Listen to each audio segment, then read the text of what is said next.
When I first booked the secluded Airbnb nestled deep in the misty mountains, it seemed like the perfect escape from my suffocating city life. The photos online showed a quaint, rustic cabin, cloaked in dense evergreens, with a cozy fireplace and a promise of solitude. The host, someone named Eleanor, had glowing reviews, though oddly, none of the reviews were recent. The directions sent to me were detailed yet strangely cryptic, warning me to arrive before sunset and to avoid taking the old forest road. The drive was uneventful until the GPS lost signal, leaving me to rely on Eleanor's hand-drawn map. The cabin came into view just as the sun dipped below the horizon, casting long shadows over the property. It was larger than I'd expected, with darkened windows that seemed to watch me as I unloaded my bags. The air was heavy, carrying the faint scent of damp earth and decay, though I dismissed it as the smell of nature. Inside, the cabin was immaculately clean, yet eerily devoid of personality. No family photos, no books, nothing that hinted at the people who had once occupied it. The silence was oppressive, broken only by the creak of the floorboards beneath my feet. As I settled in, I noticed strange details. A mirror in the hallway that seemed to warp my reflection, doors that wouldn't fully close as if something invisible blocked them, and faint scratch marks on the wooden floors leading to a locked door at the end of the hallway. The first night, I was awoken by a sound, a faint tapping that seemed to come from within the walls. My rational mind chalked it up to animals, but the sound was rhythmic, deliberate. The next day, I explored the cabin and its surroundings, only to discover that the woods seemed unnaturally quiet. No birdsong, no rustling leaves, just a suffocating stillness. In the late afternoon, I decided to confront the locked door. The key was conspicuously absent, but the lock was old and gave way to a gentle push. Behind the door was a small, windowless room lit by a single, flickering bulb. The walls were covered in writing, desperate, rambling sentences carved into the wood with what appeared to be fingernails. Phrases like, "Don't look in the mirror," and "It sees you when you sleep," sent shivers down my spine. In the center of the room was an antique chest, its lid slightly ajar. Against my better judgment, I opened it to find a collection of old photographs, each one showing a different person standing in front of the cabin, their faces blurred and eyes wide with terror. That night, I couldn't sleep. Shadows danced on the walls, and the tapping grew louder, morphing into whispers that seemed to echo my name. I barricaded myself in the bedroom, clutching my phone, but there was no signal, no escape. At 3:07 a.m., the mirror in the hallway shattered, the sound piercing through the silence. When I gathered the courage to investigate, I saw something that will haunt me forever. A figure, tall and gaunt, standing at the edge of the hallway. Its eyes were hollow pits, and its mouth twisted into a grin too wide for any human face. It pointed toward the locked room, and the whispers erupted into a deafening cacophony, each voice screaming, "Get out!" I fled the cabin in my bare feet, running blindly into the forest. The woods seemed to close in around me, the trees twisting into grotesque shapes. I don't know how I found my car or managed to drive away, but when I finally looked back, the cabin was gone, as if it had never existed. Days later, when I tried to contact Eleanor, her profile had vanished, and the listing was no longer on the site. A search for the cabin's address revealed nothing but rumors of a cursed property where every guest disappeared. To this day, I still hear the whispers in the dead of night, and sometimes when I pass a mirror, I see the figure standing just behind me, grinning.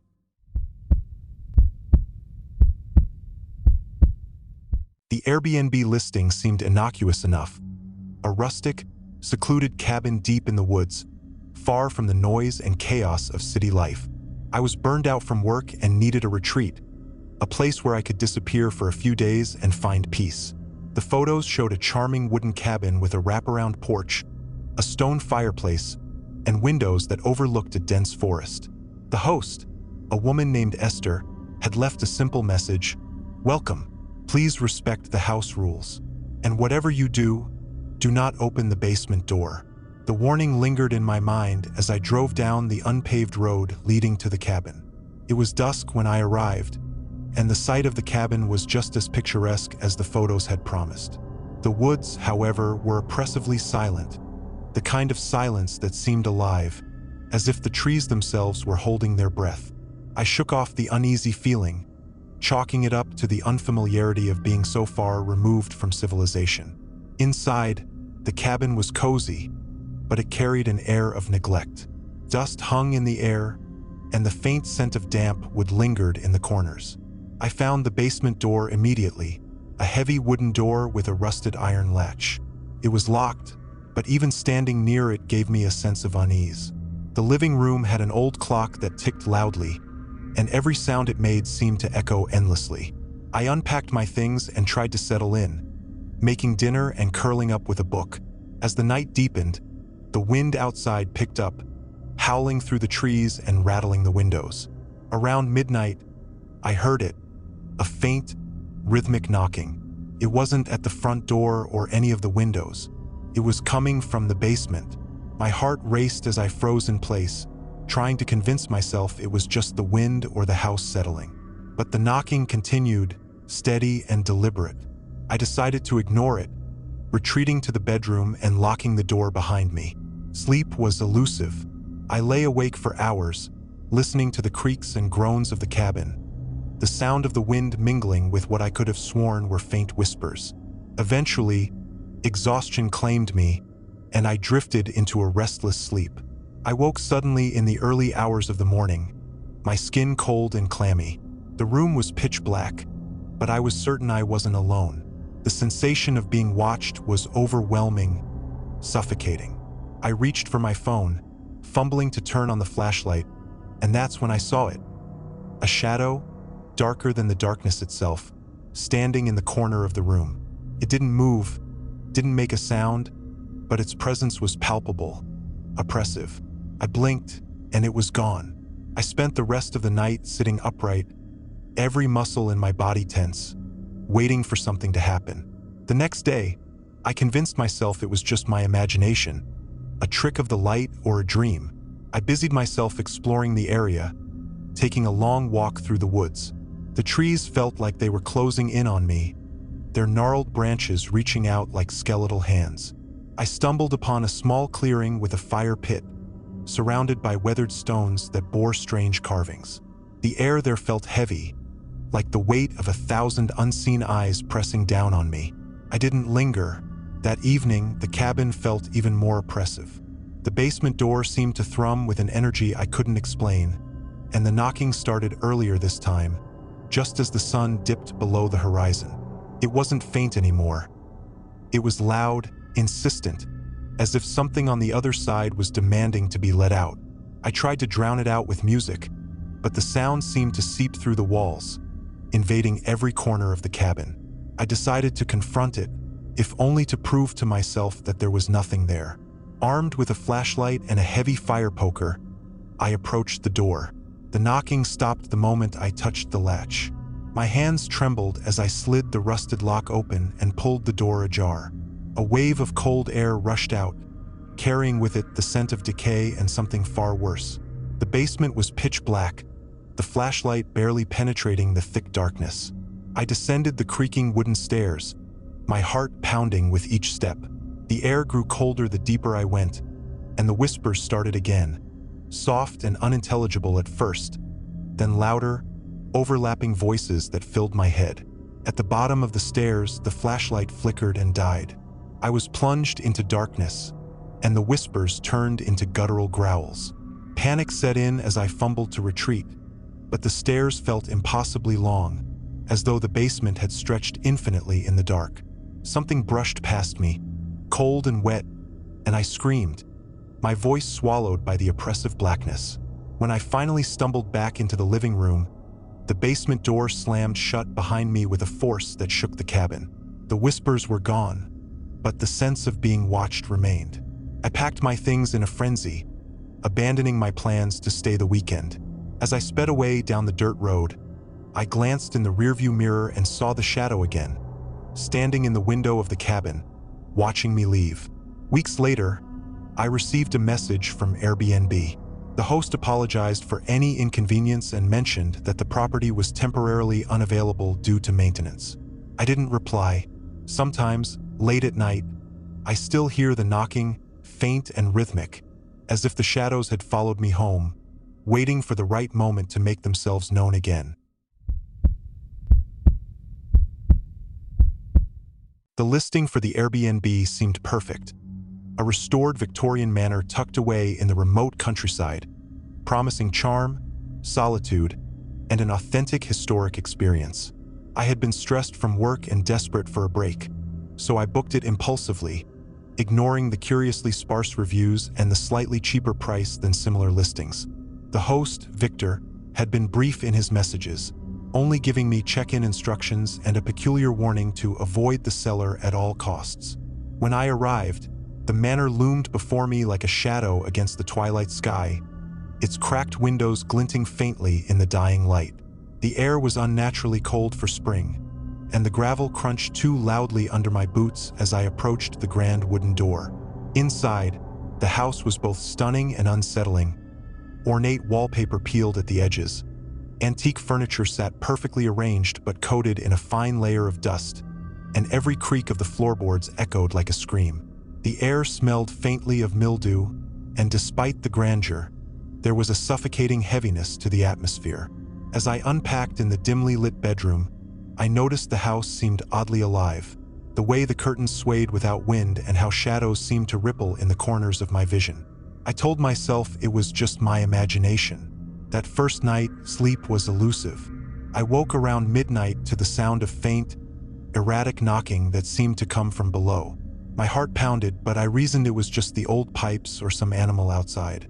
The next morning, I explored the house, marveling at its preserved history, though the cellar door at the end of the hallway unnerved me. It was locked with a heavy iron padlock, and deep gouges scarred the wood, as if someone or something had tried to claw its way through. Against better judgment, I pressed my ear to the door, and I swore I heard faint, rasping whispers. I pulled back quickly, telling myself it was just my imagination again. As the sun began to set, the house grew colder, and the unsettling noises returned. Scratching, whispering, and occasional thumps that seemed to echo through the walls. I tried to distract myself with a book by the fireplace, but the oppressive feeling of being watched made it impossible to focus. The worst came on the second night. I was jolted awake by a loud crash, and as I fumbled for the light, I noticed the cellar door was wide open. A cold draft swept through the house, carrying with it the faint stench of rot. Terrified but compelled, I crept toward the staircase leading down into the black void of the cellar. The air grew heavier with each step, and an unnatural silence enveloped me, broken only by the sound of my own breathing. At the bottom, the room opened into a sprawling, cavernous space lit by a single, flickering bulb. The walls were lined with old shelves filled with strange, unidentifiable objects. Cracked jars, dusty books with faded, unreadable titles, and what appeared to be bones. In the center of the room was a massive, circular stone table covered in dried, rusty stains. On the far wall, a grotesque mural depicted shadowy figures standing over human-like shapes in what looked like a ritual. Before I could process what I was seeing, the bulb went out, plunging me into darkness. I froze, my breath hitching as the whispers began again, louder and clearer now, chanting in a language I didn't recognize. I turned to run, but my path was blocked by something cold and solid. A figure loomed in the dark, taller than any human, with glowing red eyes and a twisted, bone-like frame. Its presence filled the air with an oppressive weight that made it hard to breathe. It didn't move, but I felt its malice, its hunger, and I knew it was aware of me. My body refused to obey as the whispers grew deafening, drilling into my mind like claws. Then, as suddenly as it had started, the bulb flickered back to life and the figure was gone. I stumbled back upstairs, locking the cellar door behind me. I packed my things in a blind panic, refusing to spend another second in the house. As I left, I glanced back and saw the figure standing in the window, watching me. When I reported the experience to the Airbnb platform, the listing had disappeared, and Victor never responded to my messages. Weeks later, I found an old article about the house, a notorious site of occult rituals and mysterious disappearances. They said the cellar was the heart of it all, a gateway to something ancient and malevolent. Even now, I can't shake the feeling that I brought something back with me. The shadows in my apartment move when they shouldn't, and at night, I hear faint whispers calling my name.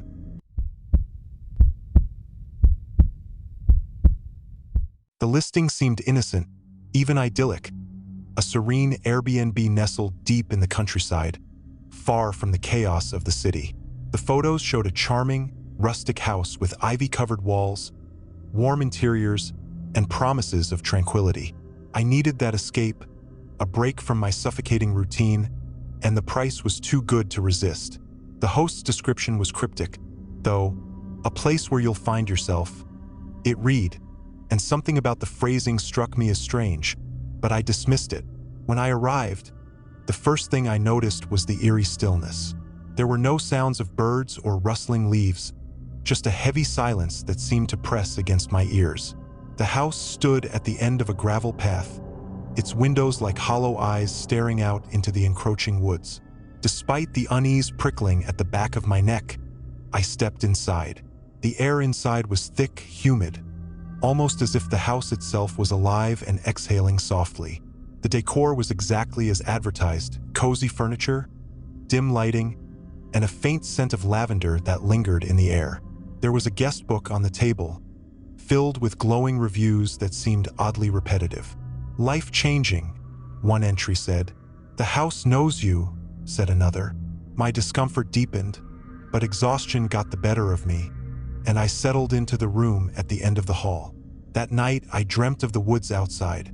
The trees were alive, their branches clawing at the sky, and somewhere in the darkness, I could hear whispers. Not words, but an indistinct murmur that grew louder until I woke in a cold sweat. The room was darker than it should have been, the light from the window swallowed by the shadows. I fumbled for the bedside lamp, but the bulb flickered and died. A creak sounded from the floorboards outside my room, followed by a soft, dragging noise. It stopped just outside my door, and I held my breath, straining to hear anything else. After a long silence, I mustered the courage to open the door, but the hallway was empty. I barely slept the rest of the night, my senses on high alert. By morning, I was determined to shake off the unease. I ventured into the woods, hoping fresh air would clear my head. The trees were unnaturally tall, their gnarled roots protruding like skeletal hands, and the path seemed to stretch endlessly in every direction. I couldn't shake the feeling that I was being watched. When I finally turned back, I realized with growing horror that I was lost. The house should have been visible, but there was nothing but an endless expanse of trees. The whispers returned, louder now, circling me like invisible predators. Panic set in and I started running. When I finally stumbled back into the clearing, the house was there, waiting, but something was different. The windows seemed smaller, darker, as if the house had changed in my absence. Inside, the air felt heavier, suffused with an oppressive presence. The guest book was open on a new page, though I hadn't touched it. Written in elegant, looping script was my name, followed by the words, "Welcome home." I froze, my mind racing for an explanation. Every instinct screamed at me to leave, but when I tried the front door, it wouldn't budge. The windows were sealed shut, the glass unyielding no matter how hard I pounded on it. The house groaned, a low, guttural sound that reverberated through the walls. Then I heard it, a faint heartbeat, slow and deliberate, coming from deep within the house. Desperate, I searched for a way out, but the layout had changed. The hallways twisted and stretched, doors led to rooms I hadn't seen before, and no matter how far I ran, I always ended up back in the living room.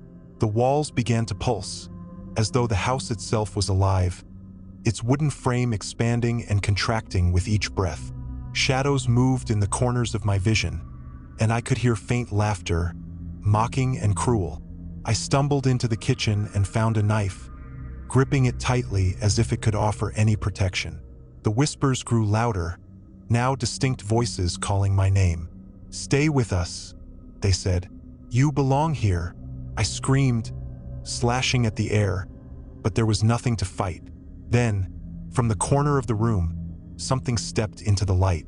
It wasn't human. Its form was twisted, shifting between shapes, as though it couldn't decide what to be. Its face, if it could be called a face, was a grotesque mimicry of my own. It smiled, its teeth impossibly sharp, and reached for me. I ran, the house closing in around me, the walls narrowing until I could barely move. I don't know how long I've been here now. The days blur together, and the whispers never stop. The house has become a maze, its halls endless and unyielding. I found other guest books, all filled with the same words, names of people who never left. The food replenishes itself, but I'm never hungry. I tried breaking a window again, but it only laughed. A deep, resonant sound that shook the walls. I've written this in hopes that someone will find it, though I know it's futile. The house doesn't let its guests leave, and soon I won't remember why I wanted to. The whispers are comforting now, their voices familiar. The house doesn't want to hurt me, it just wants me to stay, forever.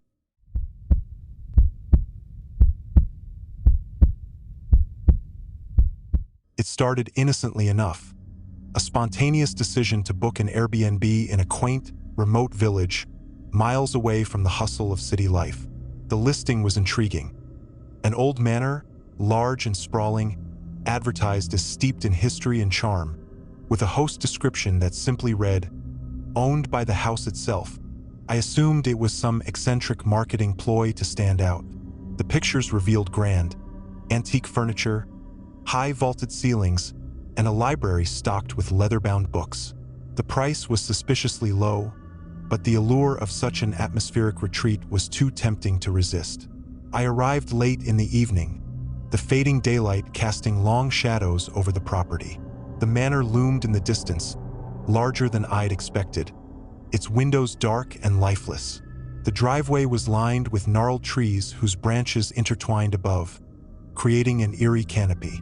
The moment I stepped out of the car, an unnatural chill settled over me, far colder than the autumn air had any right to be.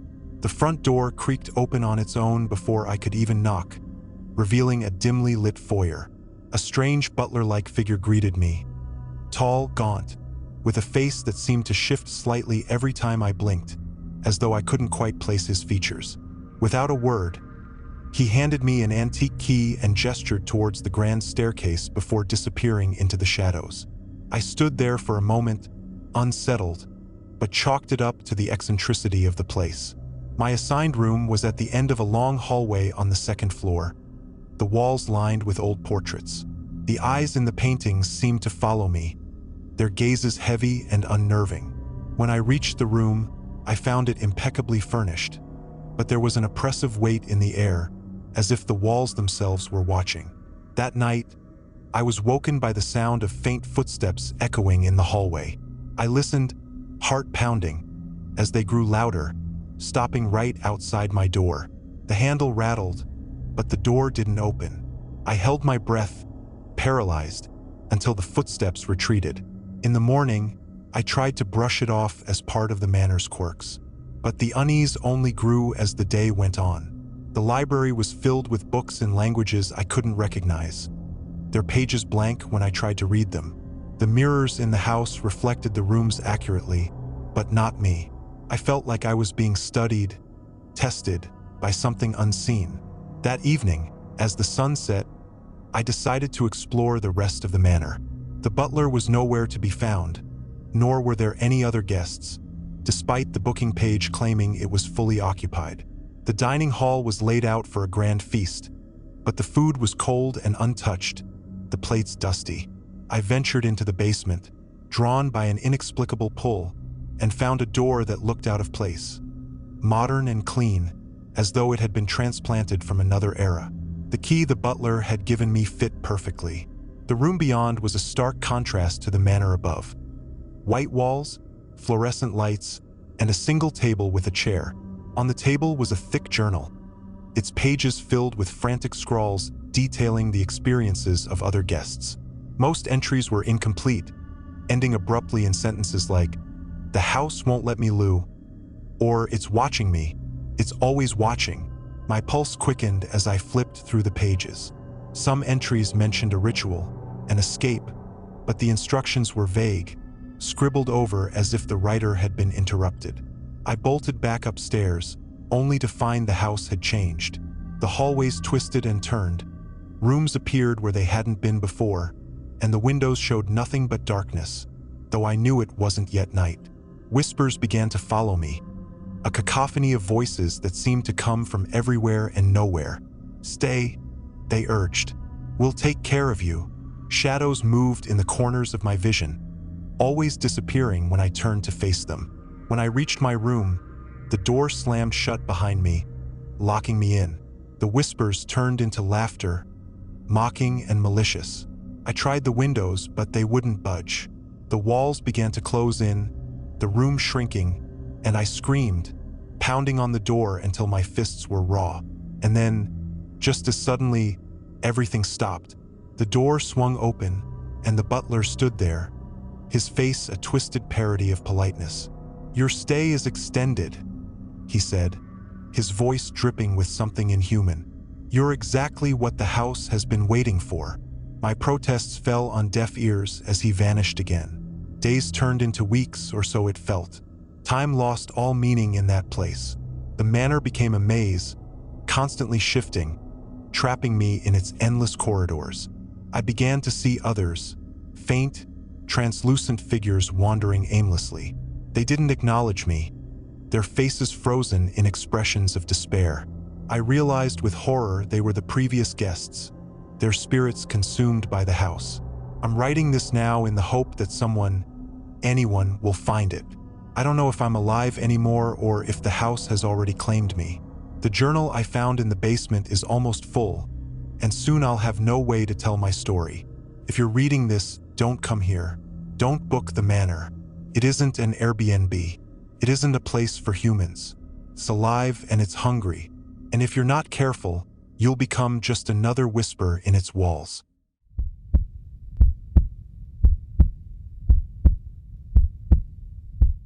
I didn't want to book an Airbnb in the first place, but the idea of a weekend getaway in the middle of nowhere sounded like the perfect escape from my routine.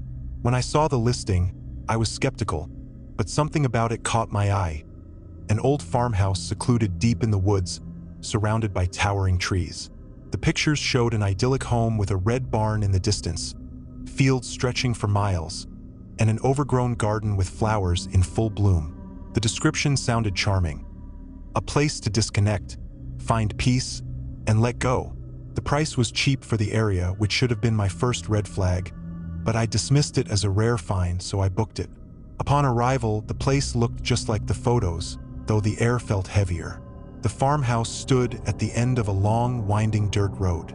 The driveway had uneven cobblestones, and the house itself seemed slightly tilted, as if it had been settling into the ground for years. There was no one around to greet me, but the key was hidden under a stone by the door, just like the instructions had said. I let myself in. The house had that distinct smell of old wood, dust, and a faint trace of something that felt too sweet, too much like perfume mixed with decay. It was strange, but I brushed it off and took my bag inside. The furniture was old-fashioned, with heavy wooden chairs and antique lamps that seemed out of place. The kitchen was small, but it had everything I needed. A stove, a sink, and an assortment of dishes that looked like they hadn't been used in years. I settled into the living room, unpacked, and immediately noticed something odd about the walls. They were adorned with portraits, some of people I didn't recognize, others just landscapes or abstract shapes. But what bothered me wasn't the paintings themselves. It was the way they seemed to follow me. Every time I turned my back, I could feel their eyes on me, their gazes unblinking. I tried to shake it off, telling myself it was just the weird lighting in the room, but I couldn't help but feel like I wasn't alone. That night, I tried to get some sleep. The bed was comfortable, but the house was eerily quiet. No creaks or groans from the wood, no sounds of the wind outside, just silence, thick and suffocating. The darkness felt almost solid, pressing down on me as if the house itself were alive, watching me. I awoke in the middle of the night to a faint sound, like a whispering. At first, I thought it was just the wind, but as I listened harder, I realized the whispers were coming from inside the walls. Low, indistinct murmurs like people speaking in a language I couldn't understand. I pulled the blanket over my head, trying to block it out, but the whispers only grew louder, almost urgent. I got up, my heart racing, and followed the sound down the hallway. The house was unnaturally still, and the temperature had dropped significantly. The walls seemed to hum, and I could feel a slight vibration in the floor beneath my feet. When I reached the end of the hallway, I found a door that led down to a basement I hadn't noticed before. The whispers were coming from there. I hesitated for a moment, my instincts telling me to run, but curiosity got the better of me. I opened the door and descended into the basement. The air was thick, damp, and the walls were lined with shelves full of jars, some filled with what looked like herbs and powders, others with strange objects I couldn't identify. At the far end of the room, there was a small table with an old book lying on it. The whispers grew louder, almost frantic, and when I picked up the book, I realized it was covered in symbols I couldn't read, but the pages felt warm to the touch. Suddenly, a loud crash echoed from behind me. I spun around, but there was nothing there. The whispers stopped, replaced by a soft, guttural breathing. The air around me grew thick, and the temperature plummeted, my breath coming out in clouds. Then, in the far corner of the room, a shadow moved. It was tall, hunched, with long limbs that seemed to stretch unnaturally. The figure had no face, just a smooth, pale surface where its features should have been. I froze, unable to move as the thing inched closer, its breath getting louder, faster. I tried to scream, but no sound came out. In an instant, the figure lunged, and I found myself back upstairs, gasping for air, the basement door slamming shut behind me. I didn't know how I got there, but the whispers had returned, louder now, as if they were laughing. I ran to the front door, but it wouldn't open. The walls were pressing in on me, the house growing smaller and tighter with every passing second. I could hear footsteps, slow, deliberate, coming from the hallway, getting closer and closer. My heart pounded in my chest, and I turned to face the portraits on the walls. They were no longer the same.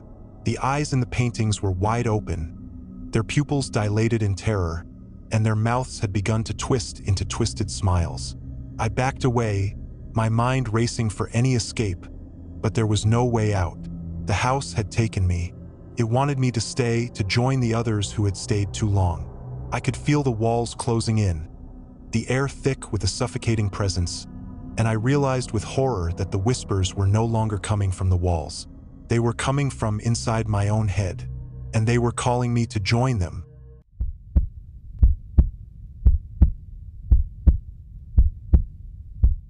I'd heard the warnings, of course. The locals all had something to say about Oakridge Hollow, how the old farmhouse had a history, a dark one, filled with whispers and half-forgotten secrets. But I didn't believe in superstitions. I didn't believe in ghosts or curses or any of that nonsense. So, when I stumbled across the listing on Airbnb for a secluded, rustic farmhouse in the middle of the woods, I thought it would be the perfect weekend getaway to clear my head and escape the chaos of city life. The pictures in the listing looked idyllic. Wide open spaces, towering trees, and a house that seemed to be frozen in time, as if the world around it had moved on, but it remained the same. The price was dirt cheap for a place this far out, so I didn't hesitate. I packed my bags, ignored the unsettling feeling that crept into my chest as I read through the reviews. Couldn't get a good night's sleep, strange noises at night. Owner claims it's just the house settling, but dismissed it all as coincidence. When I arrived, the house stood looming in front of me, larger than I'd imagined, with a sagging porch and windows that were too dark, like they were hiding something inside. The air was unnaturally still, the trees around it bent as though bowing to the house, their limbs gnarled and twisted. I didn't know it yet, but the land had its own kind of pressure, an invisible weight that seemed to follow me wherever I went. I walked up to the door, my hand hesitating on the knob, an odd sense of unease crawling over me. I shouldn't have opened it. The inside was just as unsettling. The floorboards creaked underfoot, groaning with each step. The furniture was old, worn down, and everything had a layer of dust that told me no one had lived there in years. There was a fireplace in the living room, with a strange painting above it, an old portrait of a family, their faces blurred and distorted, as if their features had been erased and replaced with something darker, their eyes hollow. I couldn't stop staring at it. I tried to shake it off, telling myself it was just an old painting, nothing to worry about. But then, the air grew colder.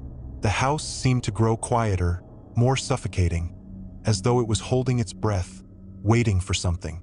I made my way to the upstairs bedroom, my footsteps echoing in the silence. The bed was large, with a thick quilt covering it, and there were heavy curtains that blocked out the sunlight, casting the room in shadows. The first night was uneventful, except for a strange humming sound that seemed to come from the walls. I tried to ignore it, telling myself it was just the house settling. But when I turned the light off to sleep, the shadows in the corners of the room shifted. They seemed to move with a mind of their own, creeping across the walls, bending toward me. The whispers began then, too. At first, they were faint, distant, barely audible. But as I lay there, frozen in place, the whispers grew louder, more distinct. It was as if 1,000 voices were speaking in unison, murmuring something I couldn't quite make out. I pulled the covers over my head, convinced I was imagining it. But the whispers didn't stop.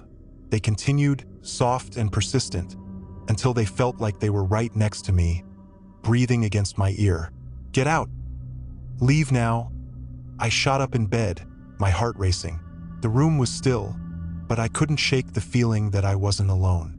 Something was in the house with me, something watching, waiting.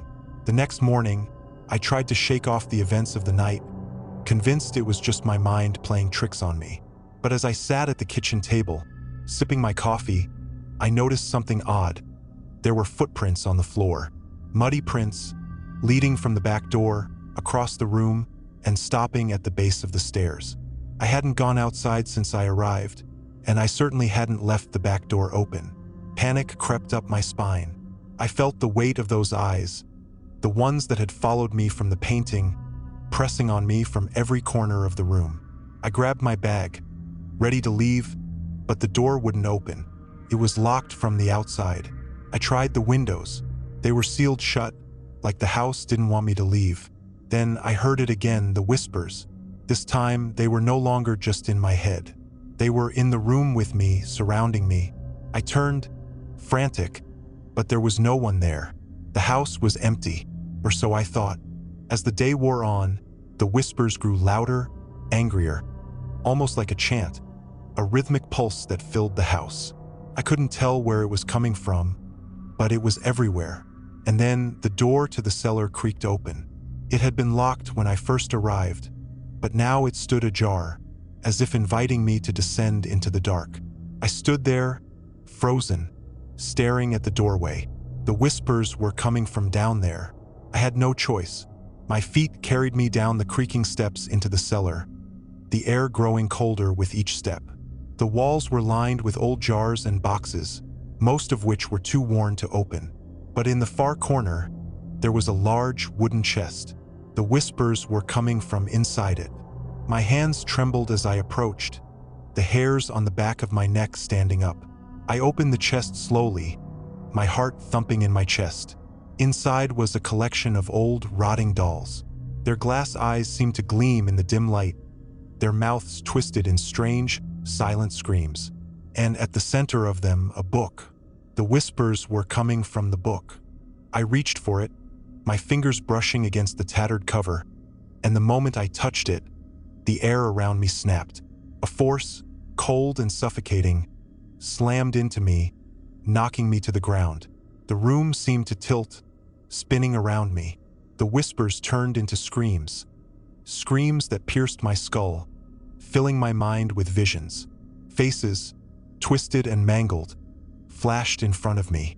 People, no, not people, things, their bodies disfigured, their skin pale and stretched, clawing at the walls, begging for release. But there was no escape.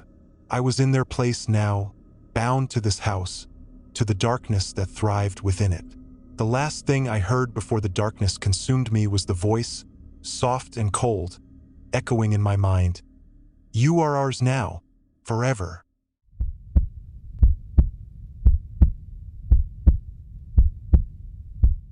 The Airbnb looked ordinary enough in the photos.